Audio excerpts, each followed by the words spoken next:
Master plan 2041 என்ற பெயரில் mega முறைகேடுக்கு திமுக அரசு வழிவகுப்பதாக அதிமுக பொதுச் செயலாளர் எடப்பாடி பழனிசாமி குற்றம் சாட்டியுள்ளார்.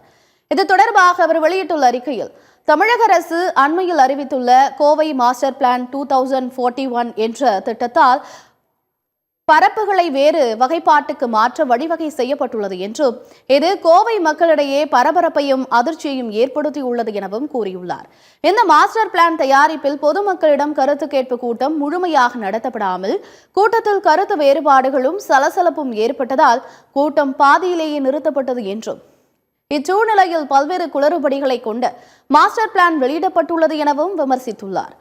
நில வகைப்பாடு மாற்றங்களால் சுமார் 50,000 ஏக்கர் நிலங்கள் பாதிக்கப்படும் என்றும், ஆயிரக்கணக்கான கோடி ரூபாய் முறைகேடு நடைபெற வாய்ப்புள்ளதாக செய்திகள் தெரிவிக்கின்றன என குறிப்பிட்டுள்ள எடப்பாடி பழனிசாமி, நில வகைப்பாடு மாற்றங்களை மறு ஆய்வு செய்து பொதுமக்களின் கருத்து கேட்பு கூட்டங்களை முறையாக நடத்த வேண்டும் என தெரிவித்துள்ளார்.